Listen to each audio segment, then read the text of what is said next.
Amigos e amigas, canal do Xavier, eu sou o Xavier.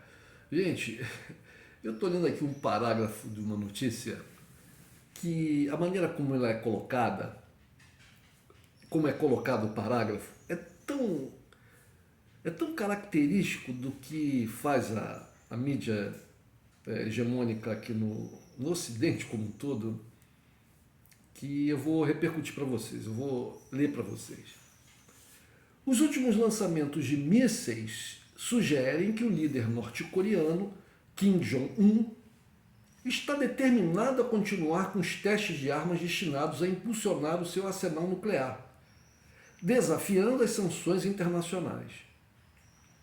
Muitos especialistas dizem que o objetivo de Kim é acabar por ganhar o reconhecimento dos Estados Unidos como um Estado nuclear legítimo e o levantamento dessas sanções, embora a comunidade internacional não tenha mostrado sinais de permitir que isso aconteça. É de rir. Isso é de rir, cara. Nós estamos em 2022. Hoje é dia 9 de outubro de 2022. No governo Trump,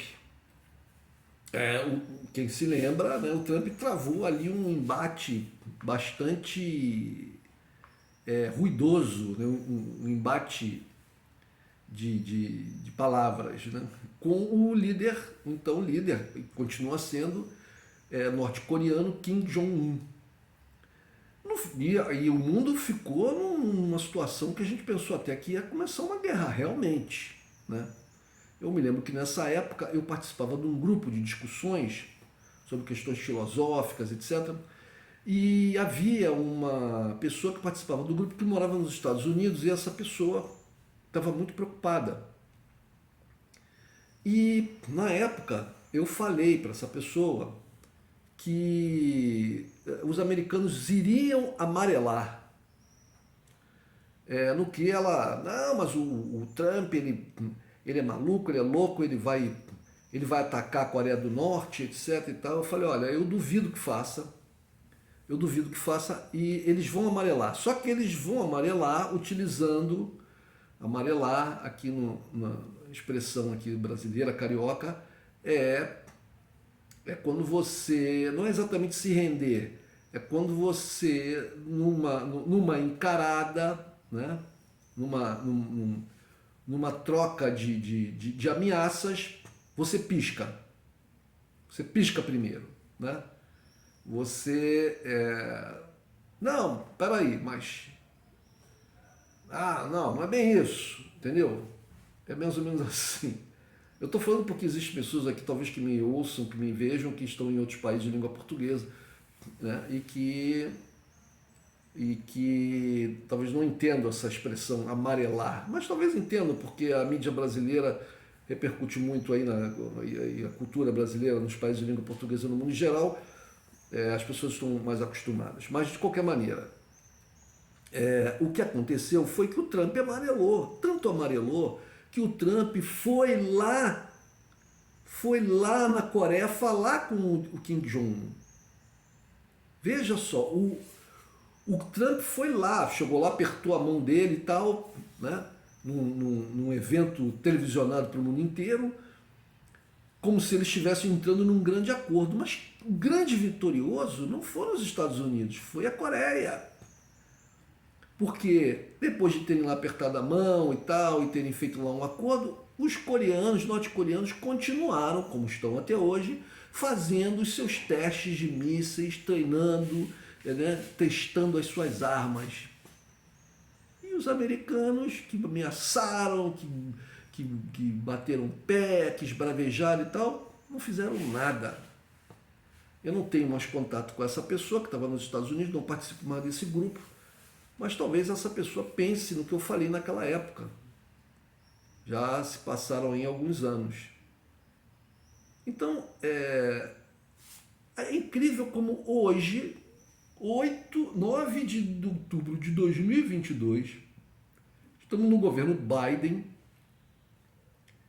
né? Já tem aí, sei lá, quanto tempo de governo Biden, mas eles fazem uma matéria exatamente como se fosse lá atrás, na época do Trump, e até antes, porque antes do Trump, os norte-coreanos já tinham explodido bombas atômicas, já estavam. Os norte-coreanos têm um programa atômico há muito tempo. O que a gente pode dizer a respeito da Coreia do Norte é que a Coreia do Norte é um país que muito difícil ser atacado. Convencionalmente falando, muito difícil. Bom, se ele for atacado por ogivas nucleares, ele leva pelo menos a Ásia toda junto. A Coreia, leva a Ásia toda junto com ela, porque ela também tem ogivas e mísseis, etc. E se a Ásia for entrar numa guerra nuclear, isso vai causar um pandemônio tão grande no mundo todo que, mesmo que o resto do mundo não entre em guerra, vai ser um caos, vai ser uma crise violentíssima, etc. Mas é muito difícil o mundo não entre também, porque a China está ali do lado, a Rússia vai até lá, né? A Rússia tem ligações com a Coreia do Norte, a China tem ligações com a Coreia do Norte. Então, no jornal, os últimos lançamentos de mísseis sugerem que o líder norte-coreano está determinado a continuar com os testes. Ora, claro que ele está determinado a continuar com os testes de treinar as armas dele, desde que eles perceberam que a única maneira deles continuarem existindo, né, e evitar um ataque norte-americano seriam ter armas poderosas e nucleares, etc. A única maneira, porque senão eles já teriam sido invadidos. Os americanos já teriam atacado eles. Há muito tempo. Há muito tempo. Como os americanos fazem, como muitos países fizeram e continuam fazendo com muitos países no mundo. Quando não atacam diretamente, fomentam outros, né? Eles têm lá uma base militar chamada Coreia do Sul, eles têm uma outra base militar chamada Japão. Eu não estou aqui defendendo o governo da Coreia do Norte, eu não acho que o governo da Coreia do Norte seja nem como alguns falam um governo comunista. Não é um governo comunista, porque o poder passa de pai para filho, é uma monarquia. É uma monarquia, é um governo misto, que tem características de monarquia, características de comunismo, mas também não é totalmente comunista, uma monarquia absolutista, né? Muito fechada, com controle total do Estado. É isso. Eu não defendo o governo da Coreia do Norte. Agora, que os americanos querem destruir a Coreia do Norte não é porque ela é um governo comunista, é porque ela não segue, ela não se dobra aos interesses norte-americanos, assim como os norte-americanos fazem com todos os países que assim agem, né? Então, continuando ali, muitos especialistas dizem que o objetivo de Kim é acabar por ganhar. Mas a Coreia do Norte, Kim Jong-un, está se lixando por reconhecimento dos Estados Unidos. Está se lixando. Porque a Coreia do Norte quer continuar existindo, continuar sendo independente, continuar fazendo o que eles fazem. E impedir uma invasão americana. E aí depois coloca aqui o Estado nuclear, o levantamento dessas sanções, embora a comunidade internacional não tenha mostrado sinal. Que comunidade internacional? Que comunidade internacional? Quando eles falam comunidade internacional, eles querem dizer os Estados Unidos, os seus países subordinados, aliados subordinados. Então, nomeadamente são os Estados Unidos, o Canadá, né? A Europa toda subordinada, Japão, Israel, essa que é a comunidade internacional. É uma coisa quando se fala da Ucrânia, da Rússia, a questão da Rússia na Ucrânia. Não, porque a comunidade internacional condena a Rússia. Que comunidade internacional? A América Latina quase que inteira não condena a Rússia. A África não condena a Rússia. Muitos países da Ásia não condenam a Rússia. Países importantes no mundo, como China, Índia, Brasil, Arábia Saudita, não condenam a Rússia. Como é que é? O mundo condena a Rússia? Que mundo? É impressionante ver isso nos jornais europeus. Jornais europeus subordinados sempre aos interesses norte-americanos, não conseguem ter a menor independência. A menor independência.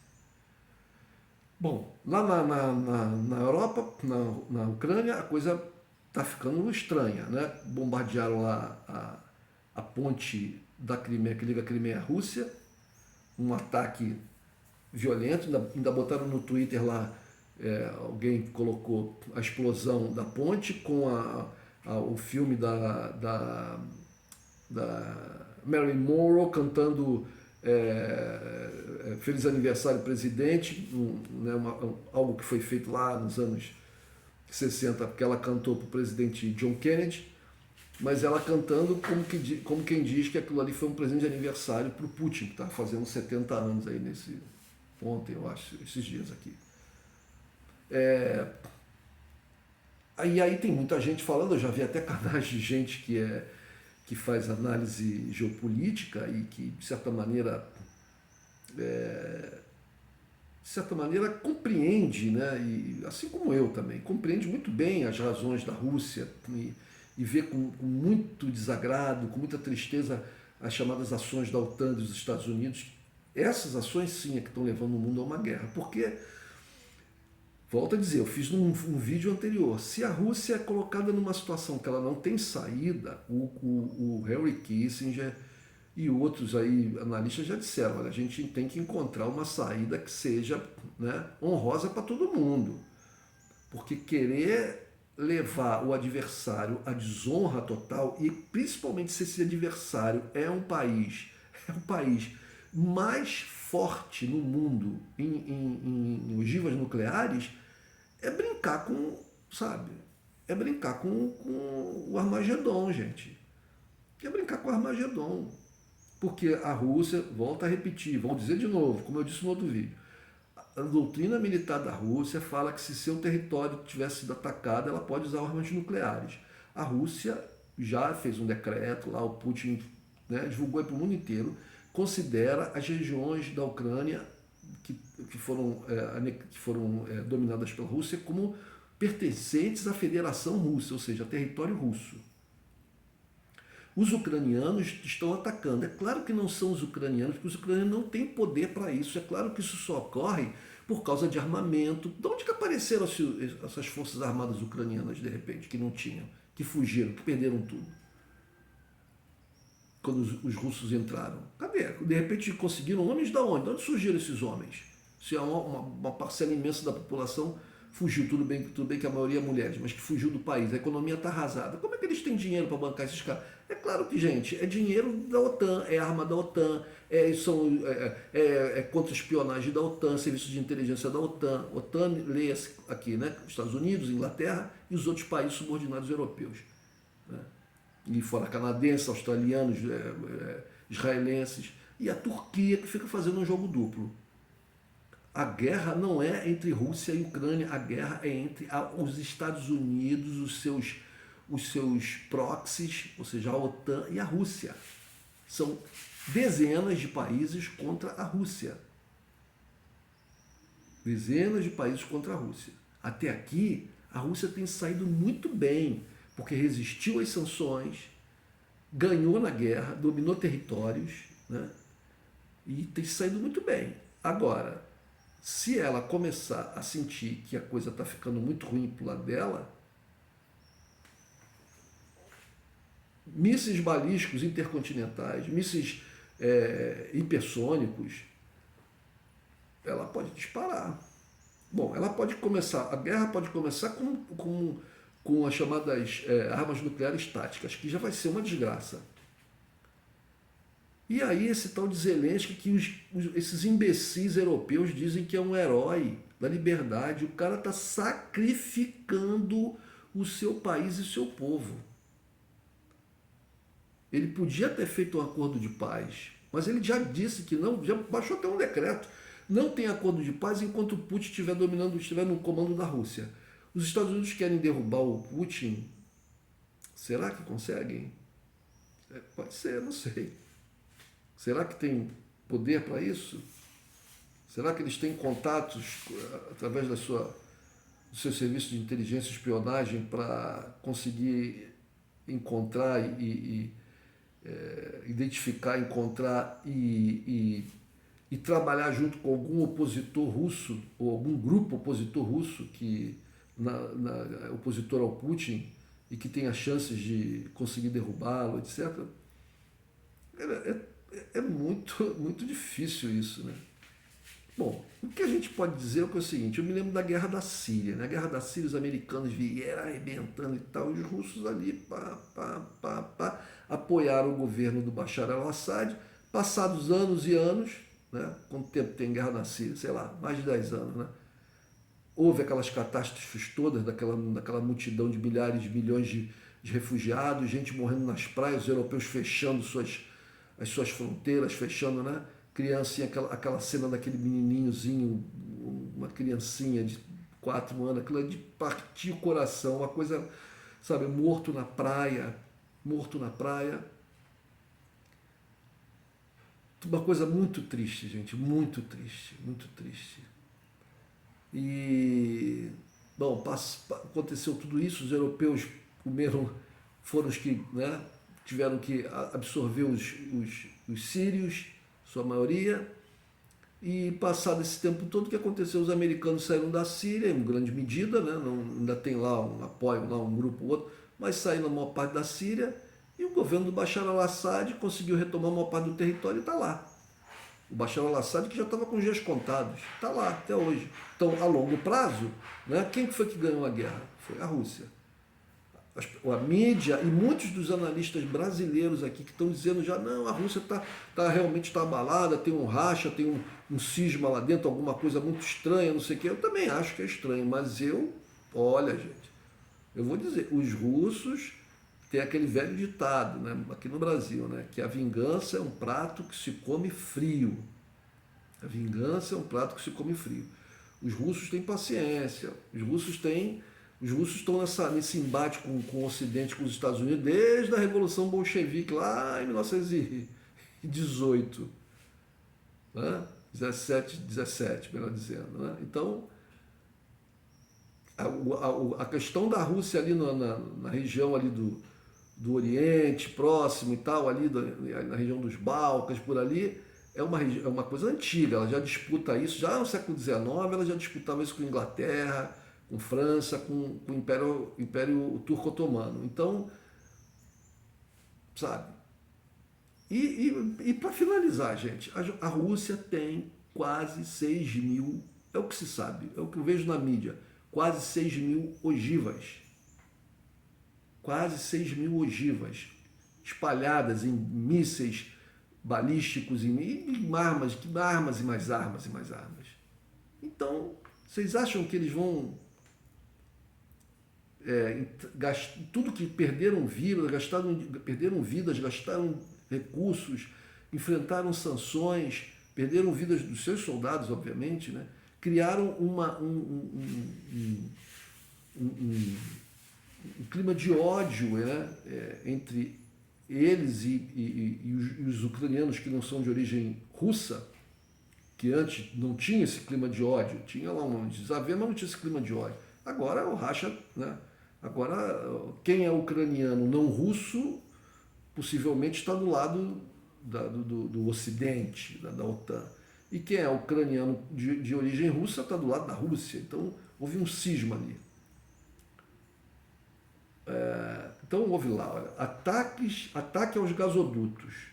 Isso para inviabilizar. O ataque aos gasodutos tinha como objetivo inviabilizar qualquer retomada de utilização desses gasodutos, caso se alcançasse um acordo de paz. Então, se amanhã ou depois, né, o Papa, junto com outros líderes do mundo, né, o Lula, se for eleito aqui, tudo indica que vai ser presidente do Brasil, possivelmente reunindo aí o presidente da Argentina, da Colômbia, do México, e pega mais uns 2 ou 3 da África, e junto com o Papa e mais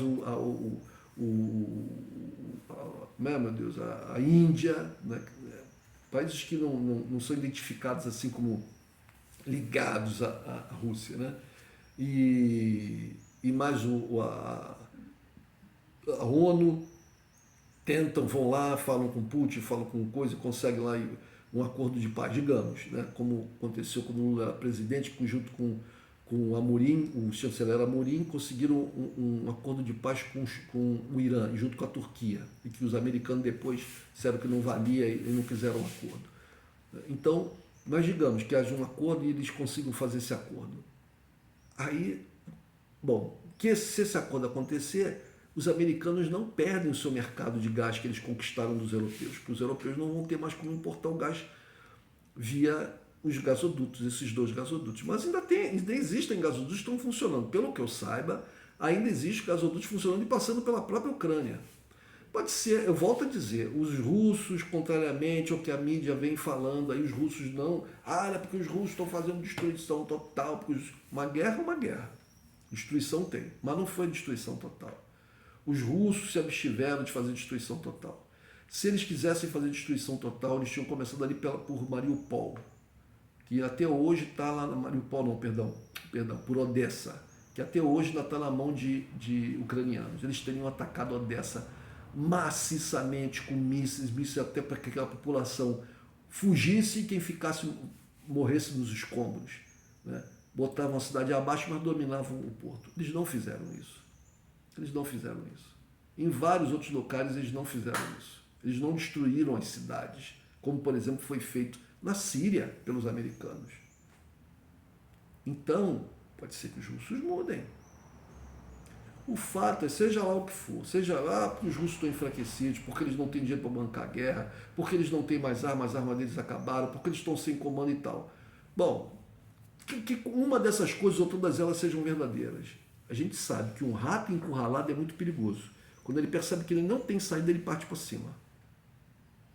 Não, eu estou longe de querer comparar os russos a ratos. Os russos não são ratos. Os russos, na história, já deram muitos exemplos de quão leões eles podem ser. Né? Eles são os ursos, isso é verdade, isso é que é verdade. Eles são os ursos. Então, é bom não encurralar os russos e os ursos. Os russos e os ursos. Não se encurralam. Nem os russos, nem os ursos. Talvez a águia americana, por ficar voando lá em cima, olhando de cima para baixo, ache que tudo está sob seu controle, mas não está. E os europeus, que acham que pode se acolher debaixo das asas da águia, não esqueçam que ela de vez em quando dá umas bicadas para baixo das suas asas. É isso aí, gente. Um abraço.